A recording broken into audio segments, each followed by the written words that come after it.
Écoutez les uns et les autres, Madame la vice-présidente de l'AFP, votre regard, vous pensez que ces signes de défaites consécutives en match préparatoire, période FIFA, bon, c'est pas suffisant, c'est ça vous aussi? Moi, je suis plus mitigée. Je suis mitigée parce que, d'ailleurs, j'ai parlé de cela. Je suis aussi écrivaine, hein, monsieur Itote. Vous savez que j'écris des livres. Ah d'accord, voilà, ouais. Voilà. Et Donc, vous avez aussi dans votre famille des artistes, oui, oui, oui. Nous sommes pratiquement tous ces artistes. voilà. Voilà, je suis aussi écrivain. Donc, j'ai sorti un livre je crois que c'était en 2015 ou 2014, je ne sais plus, qui s'appelle Rêver de vivre, où j'ai fait carrément des chapitres sur la Lions Story. Ok, Voilà, voilà. ça peut être un titre de film, hein, mais vraiment, j'ai essayé de travailler là-dessus. Et je vais dire simplement qu'aujourd'hui, en tant que femme politique aussi, je pense que les Camerounais s'inquiètent plus de l'avenir des lions indomptables que des élections prochaines qui sont imminentes quand même. Hein.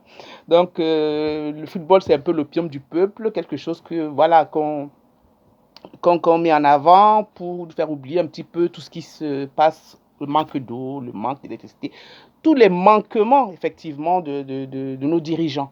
Bon, mais bon, dans 3000 ans, vous pouvez être certain, je parie là-dessus, que le football va disparaître. Un peu comme les arènes. Avant, vous savez, il y avait des jeux là, Spartacus et tout ça, les jeux. Le football va disparaître. Le football va disparaître? C'est une prédiction. Oui. Je ne dis pas que c'est une parole d'évangile. Mais il y a aussi eu je vois, aux arènes de Nîmes et tout, à l'époque, il y avait les gens qu'on réunissait pour se galvaniser ou se gausser de certaines distractions qui, quelque part, ne profitent pas forcément à la population. Parce qu'après les matchs de football, on revient à la réalité. Et c'est un divertissement. Hein. Le matin, vous ne vous levez pas le matin en allant regarder un match de football. Le football reste un divertissement. Mais Donc, il on y ne a peut quand pas même s'inquiéter. il y a la géopolitique du football aussi, hein, qui devient un aspect très Il ne faut intéressant à pas travers le s'inquiéter monde. plus qu'il n'en faut parce qu'on va enrichir effectivement les cardiologues, d'accord. Quand j'ai dit ça, je veux dire que le sélectionneur Des lions? non, du Brésil Oui. aurait dit quelque part, j'ai lu ça quelque part, que en fait les Lions n'ont pas mis tout leur jeu en exergue. Et ça rejoint la stratégie, Madame Tout à l'heure, elle en a Alessandro. parlé, mais Voilà. ça a été dit carrément par le sélectionneur du Brésil, Qui qui pense a que les Lions ne veulent pas livrer leur n'ont match. même pas voulu jouer les matchs de préparation et que ils ont donc bâclé ces jeux-là parce qu'ils ne voulaient pas révéler justement leur système de jeu. Ça, c'est une chose. Mais ça n'engage que lui, ce qu'il a dit. Moi, je dis simplement une chose, c'est que quand on a vu les Lions jouer, effectivement, on pensait, franchement, moi, j'ai pensé que la veille, ils avaient mangé les beignets haricots et qu'ils combattaient. Toxique, beignets haricots toxiques, c'est ça? Mais écoutez, qu'ils combattaient encore les restes de quelques flatulences, ils avaient de l'aérophagie, je ne sais pas. C'est pas possible.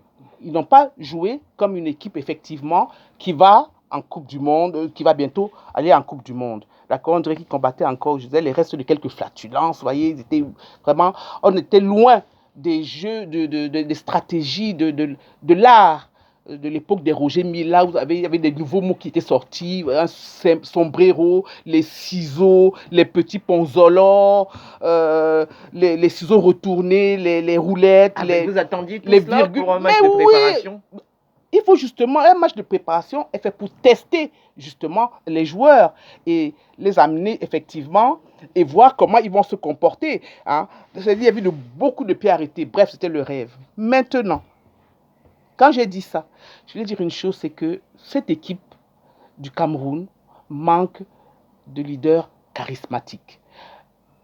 Là maintenant, je vais à un autre niveau. On manque de leaders charismatiques.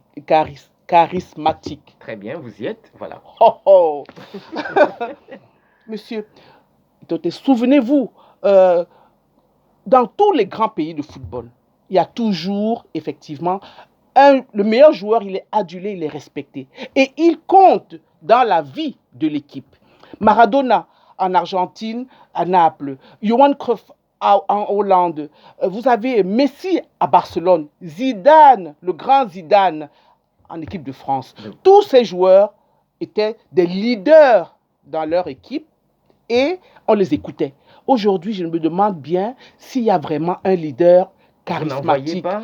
Ben, écoutez, je pose la question que les fous de foot, hein, que le foot nous dise aujourd'hui quel est le leader. On avait refusé cet hommage, cette grâce à Samuel Eto'o-Fils. Hein. Aujourd'hui, on se pose la question. Mais il est à la FECAFOOT et en même temps très impliqué aussi dans Aujourd'hui, oui, équipe. mais en son temps, non. Après, pour chuter, je vais dire une chose. Donc, quand j'ai dit ça, qu'il fallait vraiment un leader charismatique par rapport à cette équipe, oui. c'est extrêmement important parce qu'il impulse une dynamique. Maintenant, je voulais aussi dire une chose, c'est que c'est dans les vieilles casseroles, dans les vieilles marmites qu'on fait les bonnes sauces. Je ne dis pas ça pour moi, pour me valoriser. Non, mais je dis ça pour comprendre que, souvenez-vous, à l'époque, je pense que c'était en 2007, le Cameroun, 2005, pardon. Le Cameroun jouait un match coup près avec, je crois, la Côte d'Ivoire. Ils préparaient la Coupe du Monde au Brésil. Oui. À l'époque, c'était, je crois, Arthur Georges qui était le sélectionneur. Le ministre de l'époque, c'était Mbargamboa. Et un préparateur psychologique, monsieur Itote, un certain Yannick Noah, voyez-vous, qui était là pour galvaniser les troupes. Eh bien, monsieur, qu'est-ce qu'ils ont fait? Ils ont rappelé les joueurs vieillissants, qu'on jugeait vieillissants. Excusez-moi du peu. C'est-à-dire qu'on les avait mis à l'écart.